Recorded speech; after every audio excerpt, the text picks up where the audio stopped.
নমস্কার, Bandita and mother's ব্লগে সকলকে স্বাগত জানাই। এই যে চা নিয়ে বসে পড়েছি, আর ফুচকেটা চেঁচাচ্ছে দেখো। দুটো একটা সেই আই আই এই চীন ভাষা বলছে, সেইগুলো বলে বলে যা সব চীন ভাষা বলছে, চীনের ভাষা। চলো চা খেয়ে নিই। আজকে রান্না বান্না সেরম কিছু নেই, ভালোই হয় একদিন এরম রেস্ট হলে ভালোই হয়। কালকে অনেক রান্না হয়েছে, অনেক বেলাও হয়ে গেছে, আর কালকে তো বিভৎস গরম হচ্ছে। চলো চা খেয়ে নিই। এই যে চা খাওয়া হলো, এবারে মা পেঁয়াজ কেটে দিচ্ছে। আসলে পেঁয়াজ দিয়ে মা বলেছিল ডাল করতে, এবার পেঁয়াজ দিয়ে ডাল করলে ভালো লাগে, পেঁয়াজ আর 5 ফোড়ন দিয়ে ডাল, মুসুর ডাল করতে বলেছিল। খেতে ভালো লাগলে কী হবে, ভীষণ অ্যাসিড হয়, এমনি মুসুর ডাল খেলে খুব গ্যাস অম্বল হয়, তার উপর আমার তো একটু কিছু খেলেই গ্যাস অম্বল হয়, তার উপর মসুর ডাল খেলে মানে ওইরকমভাবে পেঁয়াজ ফোড়ন দিয়ে খেলে খুব গ্যাস হয়। তার উপরও হচ্ছে যে না মা এমনি জিরে ফোড়ন দিয়ে করছে। মা বললো ঠিক আছে। তা যাই হোক, আজকে আর ডালটা না ভীষণ ঘন করে ফেলেছে মা, অনেকটা ডাল সেদ্ধ দিয়ে ফেলেছে। আর আমি যখন সাঁতলাচ্ছি ডালটা, আমি ওই জিরে, শুকনো লঙ্কা আর তেজপাতা ফোড়ন দিয়েছি, ওই দিয়ে সাঁতলালাম। আজকে ডালটা প্রচণ্ড পরিমাণে ঘন হয়ে গেছে। তা যাই হোক, এদিকে ডালটা বসিয়ে দিয়েছি, ডালটা সেদ্ধ হয়ে গেলে এবার সব রকম সবজি ভাজবো। আজকে রান্নার বেশি কিছু নেই, বাজারও সেরম নেই, গত সপ্তাহে তো বাজার যায়নি, বাজার গেলে তো তোমরা দেখোই আমি বাজার গেছিলাম। তা যাই হোক, কালো জিরে ফোড়ন দিয়ে আর এই সবজিগুলো, এখানে বিনস আছে, গাজর আছে, কাঁচকলা আছে আর রাঙা আলু আছে, সব একসঙ্গে ছিল, সেইগুলো ভেজে নিচ্ছি। সব সবজি একসঙ্গে ভাজলে খেতেও ভালো লাগে বেশ। অন্যবারে কালো জিরে ফোড়ন দিই না, এবারে কালো জিরে ফোড়ন দিয়েছি। যাই হোক, যারা এই অবধি ভিডিওটা দেখেছো তারা প্লিজ একটা লাইক করে দিও, কমেন্ট করতে ভুলো না কিন্তু। তোমাদের একটা লাইক, একটা কমেন্ট আমাকে গন্তব্যের দিকে নিয়ে যেতে আরও সাহায্য করবে, আরও বন্ধুদের কাছে পৌঁছেও দেবে। আর সবজিটা চাপা দিয়ে দিয়ে ভাজলেও তাড়াতাড়ি হয়ে যাবে। তাতে যাই হোক, আমার উচিত ছিল এর মধ্যে একটু পেঁয়াজ আর শুকনো, আজকে আলু ভাতে মাখবো, তা মা মাখবে, আমি পেঁয়াজ আর শুকনো লঙ্কাটা করে নিলে আর এক্সট্রা কোনো কড়া টড়া হতো না, কিন্তু এর মধ্যে করা হলো না। আমি বললাম এর যে তেলটা বাঁচবে তাতে ওই পেঁয়াজ টিয়াজ ভেজে নেবো, কিন্তু তা তো আর করা হলো না, আমারই মানে ভুল হয়ে গেল, এক্সট্রা বাসন হয়ে যাবে। আর এদিকে দেখো শুকনো লঙ্কা ভেজে নিচ্ছে, আলু ভাতে মাখা হবে বলে। আর শুকনো লঙ্কা আর পেঁয়াজ দিয়ে আলু ভাতে খেতে খুব ভালো লাগে। শুকনো লঙ্কা খাই না যদিও, আমরা ওই ডালেই ফোড়ন দেওয়া হয় শুধু, নাহলে তো সেরমভাবে শুকনো লঙ্কা খাওয়া হয় না। আর এই যে করেছি, কাঁচা লঙ্কাই খাই, আর কাঁচা লঙ্কা বাটাও খাই।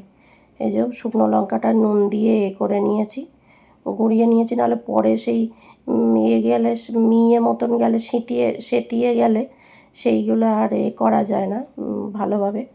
তা যাই হোক, একেবারে আজকে ভেবেছি একেবারে সব করে নিয়ে তারপর বাসনগুলো মাজবো। তা রুটিটাও করে নিচ্ছি, মা অফিসে টিফিন নিয়ে যাবে রুটি। আর হচ্ছে যে আজকে আর আমি রুটি খাবো না, রোজ রোজ রুটি খেলেও শরীরটা খারাপ করে, কেননা আমার তো রোজ মানে গ্যাস্ট্রিকের সমস্যা, তো ওই জন্য রোজ রুটি খাই না। ডাক্তারেও আমাকে বারণ করেছে রুটি খেতে, ওই মানে রুটি খেতে ভালো লাগে গো, কিন্তু ওই অসুস্থতার জন্য খাওয়া হয় না।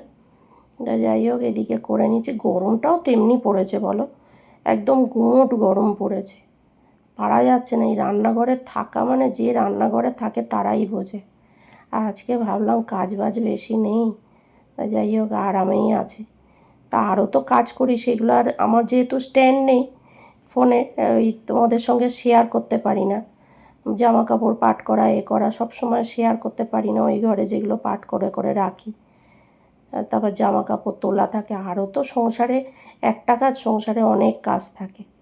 তা যাই হোক, এদিকে রুটিও 4টে হয়ে গেল, মা 2টো টিফিন নিয়ে যাবে। এবারে রুটি করতে ভালো শিখে গেছি, এখন তো রাঁধুনি হয়ে গেছি, আগে তো হেল্পার ছিলাম, আটা মেখে দিতাম, হেল্পার ছিলাম না, ওই জন্য এখন রাঁধুনি হয়ে গেছি, এখন পারি। তা যাই হোক, দেখো হচ্ছে যে রান্না কি হয়েছে তার ঠিক নেই, 2-4টে রান্না হয়েছে, বাসন পড়েছে দেখো না, একদম মানে সেই ভোজবাড়ির মতো বাসন পড়েছে।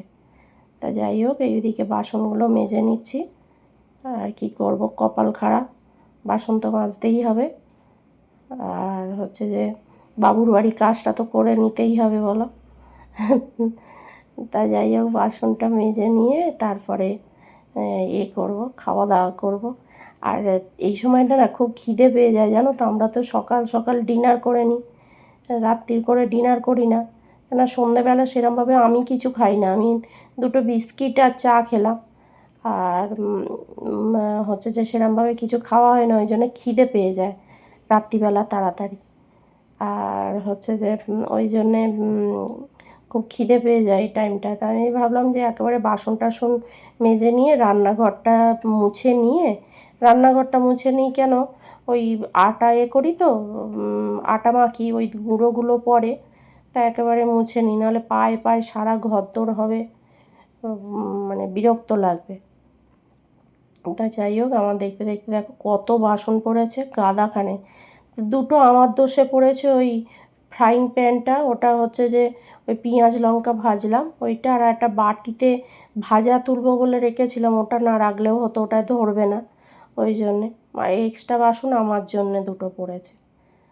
আর ওই যে পড়েছে হচ্ছে ডালটা সেদ্ধ করা হয়েছে সেই বাটি ফাটি, এক্সট্রা বাসন ওই জন্য পড়েছে। এবার গ্যাসটাও মুছে নেব, নিয়ে আর কাজ বাজও আমার সেরম হয়ে গেল, এবার টিফিন করব। এই যে আমার গ্যাস ট্যাস সব মোছা হয়ে গেছে, বাসনও সব মাজা আছে। রান্না কি হয়েছে তার ঠিক নেই, এক গাদা বাসন হয়েছে আজকে। ওটাই হয়, ওটাই হয়, যে যে কাজটা হয় সেই দিন মা এই বাসনগুলো খেয়ে দিয়ে নিয়ে আর উবুর করে দিচ্ছে। আর ওই চলো ওদিকে ব্রেকফাস্ট হচ্ছে আমার আজকে, টক দই আর মুসলি, আজকে এই ব্রেকফাস্ট। এই যে আজকে দুপুরে হচ্ছে গন্ধরাজ লেবু সঙ্গে ভাত, আর এখানে সব রকম সবজি ভাজা আছে, বিনস গাজর আর রাঙা আলু কাঁচকলা সব ভাজা, আর আলু ভাতেটা পেঁয়াজ লঙ্কা দিয়ে মাখা, সঙ্গে মসুর ডাল। আজকে দুপুরে এই আয়োজন। এই যে শুভ সন্ধ্যা, এই সন্ধেবেলা এই মা এলো, ডগিগুলোকে খেতে দেওয়া হলো, আর আমি চা করলাম। এত গরম পড়েছে পারা যাচ্ছে না, বাপরে বাপ খুব গরম পড়েছে। চলো চা খেয়ে নিই। এই যে ডিমের অমলেট করছি, এই ডিমের অমলেট দিয়ে মা খাবে রুটি, আমি খাবো ভাত। যাই হোক, চলো এইবার ডিনার সেরে ফেলবো। আছি, তোমরা সবাই সুস্থ থেকো, ভালো থেকো, সাবধানে থেকো। আর ভিডিওটা যদি ভালো লেগে থাকে তাহলে লাইক করো, কমেন্ট করো, সাবস্ক্রাইব করো। দেখা হচ্ছে নতুন একটি ব্লগে।